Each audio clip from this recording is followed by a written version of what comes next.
kenalkan. Jadi ini adalah kelanjutan dari EPRIC 2022 atau Formula E 2022. Bedanya adalah kalau yang lalu yang dipimpin oleh Pak Saroni sebagai Ketua OC, ini hanya satu seri. Nah yang besok ini kita 2 seri atau 2 hari, Sabtu dan Minggu. Ini tentu akan memiliki tantangan tersendiri baik bagi kita sebagai penyelenggara maupun bagi para pembalap yang akan berlaga di Ancol ini. Tentu yang pertama kita berharap kita tetap menjadi tuan rumah yang baik, yang melayani dengan baik, sekaligus juga kita tuan rumah yang menyenangkan, baik bagi para pembalap maupun bagi penggemar Formula E dari mancanegara yang diharapkan juga akan hadir. Kita memiliki pengalaman tahun lalu yang lebih complicated daripada yang akan kita gelar dalam beberapa bulan ke depan. Saya percaya dan optimis, yakin bahwa ini dapat diselenggara dan harapan saya harus lebih baik dari yang lalu. Kalau yang lalu kita mendapat tantangan dari situasi politik yang sangat dinamis, situasi COVID yang membatasi gerakan kita. Nah sekarang sudah ada lagi hambatan-hambatan itu. Tentunya dari segi kualitas penyelenggaraan kita berharap ini jauh lebih bagus. Dari sisi penonton harus lebih banyak, itulah harapan. Nah di hadapan saudara-saudara, teman-teman wartawan tadi sudah dikenalkan, ya, ini kerja bareng daripada Jakpro sebagai pemegang mandat dari EPRIC. Kemudian IMI, Ikatan Motor Indonesia, sebagai penanggung jawab regulasi, teknis, balap, dan teknis di lapangan. Lalu kita libatkan juga teman-teman adik-adik pengusaha dari Himpunan Pengusaha Muda Indonesia, teknik daripada bagaimana menyemarakkan event ini, dan event ini memberikan manfaat bagi ekonomi masyarakat kita. Kadang kita abai suatu penyelenggaraan internasional kita jalankan, tapi kita abai mengoptimalkan peran para pengusaha-pengusaha muda kita, UMKM kita. Disinilah kita libatkan Himpunan Pengusaha Muda Indonesia agar UMKM binaan daripada Himpunan Pengusaha Muda Indonesia ini dan pengusaha-pengusaha mudanya ikut ambil bagian dari gawean internasional ini.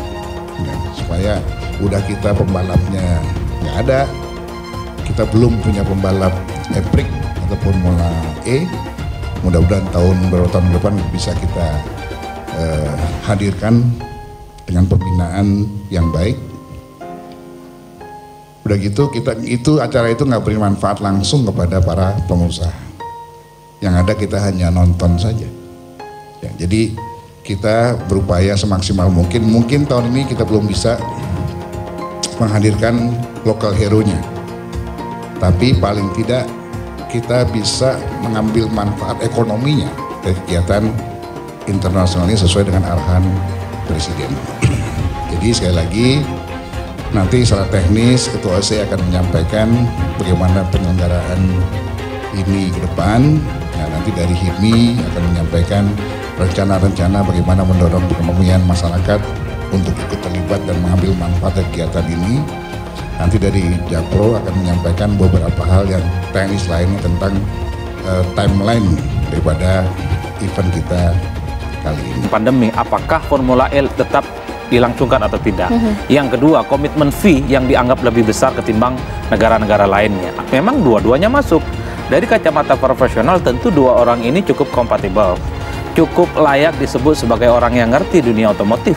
Karena Bamsud sebagai ketua IMI dan kemudian Sahroni sebagai sekretaris adalah orang-orang yang memang selama ini bergelut dalam dunia otomotif. Tapi kita juga tidak bisa menutup mata. Syahroni adalah orang penting di Nasdem. Dia adalah sebagai orang yang saya kira menjadi salah satu yang cukup diandalkan sebagai bendahara. Bamsud saat ini posisinya sebagai ketua MPR yang kemudian memang dari kacamata politik, orang ketika bicara Formula E sekarang pelurunya tidak hanya ke Anies, tapi di situ ada Syahroni, ada di situ Bambang Susatyo. Itu yang saya sebut bahwa ini adalah Formula E cita rasa baru. Bahwa soal Formula E tidak bisa kemudian dikapitalisasi hanya sebatas Anies, tapi di situ juga ada politisi Nasdem, ada juga politisi Golkar. Dan bahkan kalau kita melihat statementnya Bamsud cukup menarik. Kalau Formula E ini sukses, yang sukses bukan Anies, bukan Jakarta, tapi Indonesia di mata internasional. Artinya apa? Ini sebenarnya ingin menghilangkan kesan bahwa Formula E ini Anies dan Jakarta sentris. Bahwa Formula E ini adalah hajatan seluruh rakyat Indonesia, plus minusnya harus ditanggung secara kolektif dan bersama. Kan itu sebenarnya. Makanya ini yang saya kira sebenarnya harus dilihat di atas permukaan. Tapi di belakang panggung misalnya, tentu kita tidak bisa menebak apakah ini misalnya sangat terkait dengan backup politik Nasdem, apakah juga akan terkait dengan sikap politik Golkar membackup Anies, kita tidak tahu persis. Tapi secara politik saat ini ketika bicara Formula E, sekali lagi pelurunya bukan hanya ke Anies, tapi di situ ada Syahroni dan Bambang Susatyo yang belakangan begitu aktif memberikan komentar-komentar terkait dengan Formula E.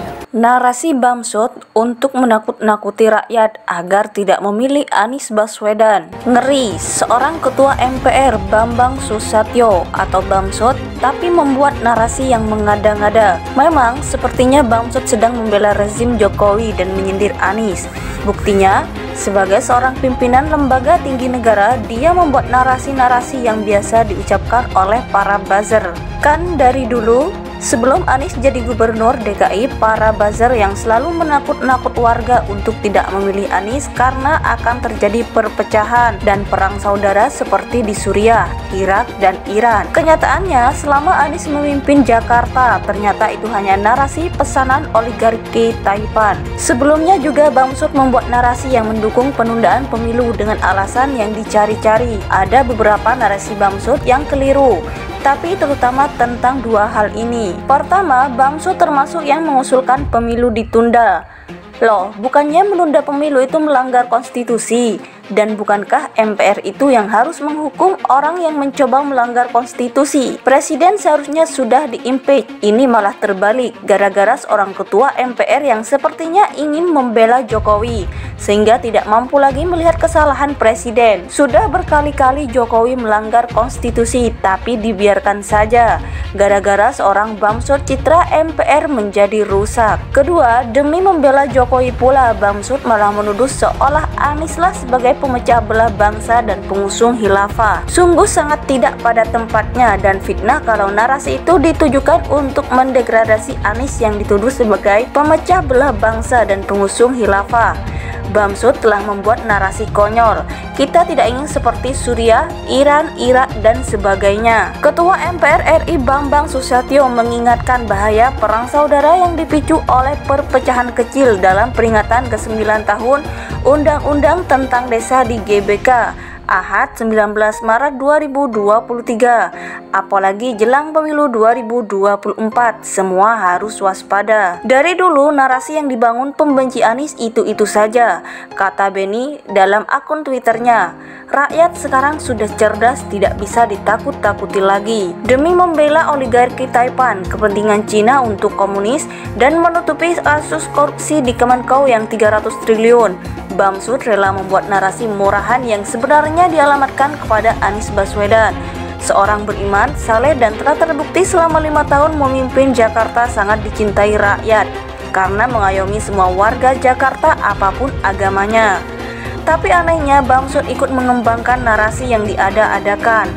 Negeri ini benar-benar akan rusak jika semua pejabatnya korup dan rusak moralnya. Seharusnya orang-orang yang duduk di lembaga MPR adalah orang-orang terhormat, sesuai dengan julukannya anggota Dewan yang terhormat. Sudah waktunya DPR atau MPR dibubarkan karena tidak membawa kebaikan bagi bangsa ini.